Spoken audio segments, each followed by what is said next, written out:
Яж по-малко и се движи повече. Колко пъти сте чували тези думи? И всеки път, като ги чуете или прочетете някъде, се ядосвате все повече и повече. И причината е, че при вас те просто не работят. Ядете по-малко, движите се повече, но излишните мазнини си стоят. В следващите минутки ще ви споделя 4-те най-вероятни причини да не можете да отслабнете и какво може да направите, за да се справите с тези проблеми.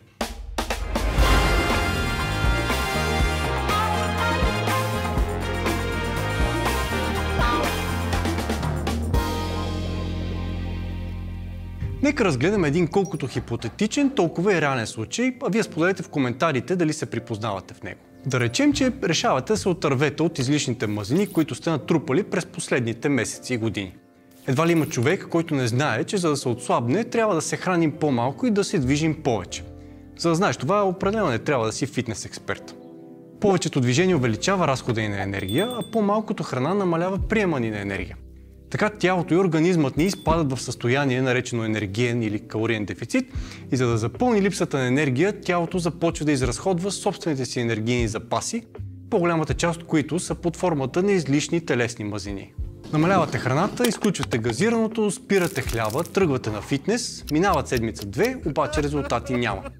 По-вероятно е да има резултати, но те изчезват също толкова бързо, колкото са се появили. Минават още седмица-две, вие добавяте още един тренировъчен ден, намалявате още храната, но вместо да отслабвате, теглото ви дори се покачва леко. И естествено изпадате в отчаяние, объркване и започвате да си задавате есенциалния въпрос: какво по дяволите се случва? Затова има няколко възможни причини. Ето някои от тях. Тялото ни е устроено така, че да може да оцелее възможно най-дълго в най-различни условия. Това става благодарение на най-различни механизми. Чисто еволюционно, една от най-големите опасности, грозяща човешкия живот, е липсата на храна. Когато стартираме диета за отслабване и намалим храната, която консумираме, тялото ни не разбира, че правим това, за да изкараме плочки за плажа или пък за да можем да се вмъкнем в дънките си от преди няколко години. Когато тялото ни усети липса на достатъчно хранителни вещества и енергия, за него това е опасност от глад и смърт. За да предотврати това, един от механизмите, който се задейства, е повишаването на нивата на глад. Този глад ни кара да хапваме повече, отколкото сме планирали. Понякога този глад е напълно осъзнат, но понякога наваксването с храната става напълно несъзнателно. Буквално осъзнавате, че сте хапнали една бисквитка, чак след като вече сте я преглътнали. Мозъкът много хитро и умело насочва вниманието ни към все по-калорични храни и в един момент се стига до там, че човек мисли само за храна и желанието му да се храни нараства значително. Това е едната възможна причина процесът на отслабване да не води до резултати или пък да настъпва застой скоро след намаляването на храната.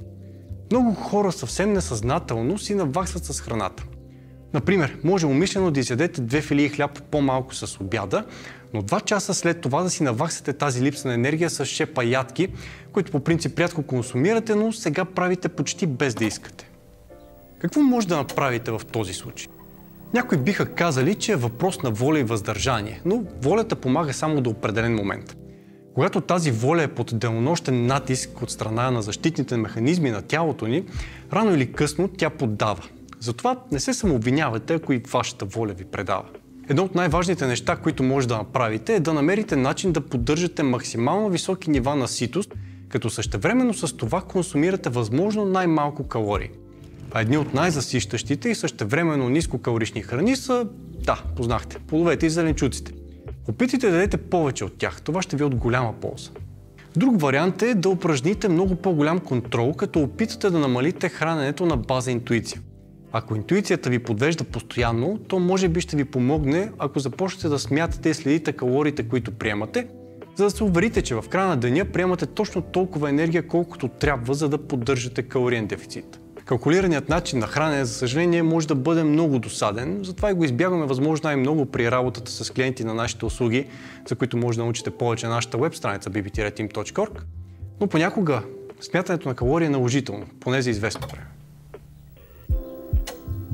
Втората причина да не можете да отслабнете е много подобна на първата, но умишлено я споменавам отделно, тъй като двете могат да се случат независимо една от друга. Единият начин тялото ни да оцелее при недостиг на енергия е да намери начин да си набави такава, а другият е да намери начин да намали разхода си на енергия. Подобно на механизмите на увеличаване на глада, тялото ни има механизми, които от една страна ни карат да се движим по-малко, което подобно на хапването често става напълно несъзнателно, И от друга страна прави така, че някои процеси в организма ни да бъдат по-ефективни, да изискват и изразходват по-малко енергия. Върху второто може да се каже, че нямаме възможност да влияем особено, но за първото има какво да направим. Намаляването на движението може да стане съзнателно или несъзнателно. Когато е съзнателно, това представлява чист мързъл. Мързи ни да използваме стъпалата, затова използваме асансьора, мързи ни да отидем пеша до магазина, затова използваме автомобила си, мързи ни да пуснем прахосмокачка вкъщи и затова отлагаме с няколко дена или пък караме директно някой друг да го направи вместо нас. При всеки тези неща са индивидуални според неговото ежедневие, но разбирате какво е в предвид. Когато намаляването на движението е несъзнателно, това обикновено става чрез по-дребни дейности, за които по принцип не се замисляме особено. Например, почесването по главата, потропването с крак докато слушаме музика, това колко често ставаме и сядаме на стола на работното място и други подобни ушким дребни нещица. Но всичко това се натрупва. При някои хора спадът в разхода на енергия е малък, но при други е огромен и може да се стигне до ситуацията, при която намалявате калорийния си прием от храната с цели 500 калории, а в следващите няколко дни несъзнателно намалявате и разхода си на енергия с 500 калории и по този начин се връщате буквално в изходна позиция. Какво може да направите в този случай? В този случай може би най-важна е осъзнатостта, че това се случва и целенасочено да се стремите да му противодействате. Трябва постоянно да търсите начини да поддържате висока физическа активност. Дори да ви мързи, ползвайте стълбите, ходете пеша на работа, вършете по-често домакински задачи, оглеждайте се за всякакви възможности във вашето ежедневие, чрез които да се движите и съзнателно да изразходвате повече енергия.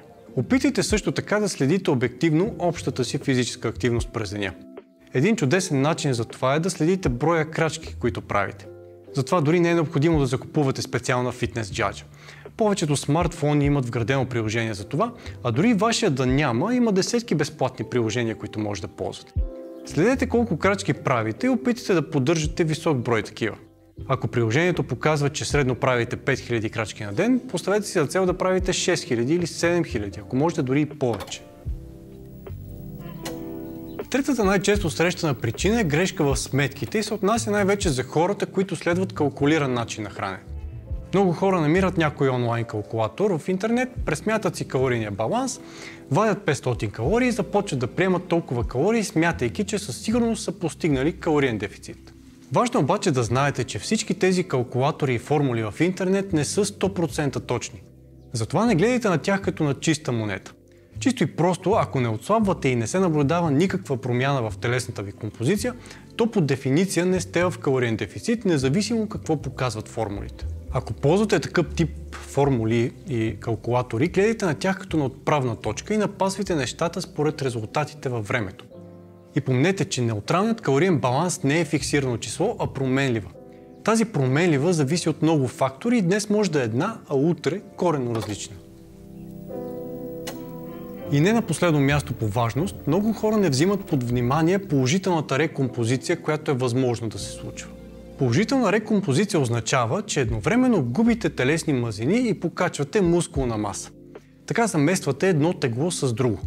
Покаченото тегло вследствие на мускулната маса може в голяма степен да замаскира загубата на телесни мазнини. Това е особено очевидно при начинаещите и при тези, които тренират отскоро с тежести или друг тип съпротивление. Това е едно от първите неща, които обясняваме и на хората, с които работим. Повечето от тях са начинаещи в тренировките с тежести, а начинаещите при добре структурирани тренировки имат възможността да покачват много бързо мускулната си маса през първите месеци. При контроли върху храненето успяват да се отърват и от значително количество телесни мазнини, но кантарът не показва добре тези промени и това може да бъде много демотивиращо за някои, ако не знаят точно какво се случва. Това, което може да ви е от най-голяма полза в този случай, е да не разчитате толкова много на кантара като метрика за вашия прогрес. Не го пренебрегвайте напълно, но следете и прогреса си с помощта на шивашки метър, огледало и снимки. Те могат да ви покажат настъпващи промени, които кантарът не може. Ако и в рамките на няколко седмици и те не показват никакви промени, то е много вероятно да бъркате в една или повече от предишните възможни причини, за които ви споменах. Според някои хора обаче, причината да не могат да отслабнат е техният метаболизъм. Според тях метаболизмът им е много бавен и това им пречи да се отърват от излишните килограми. Дали това е така, може да разберете в друго наше видео, което препоръчвам да изгледате. Не забравяйте да се отбиете и на нашия уебсайт bb-team.org, където може да разгледате и услугите, с които можем да ви бъдем полезни. Благодарим и на нашите партньори за възможността да снем това видео в тяхната зала за високоинтензивни и функционални тренировки Skillbox by Atama. До скоро!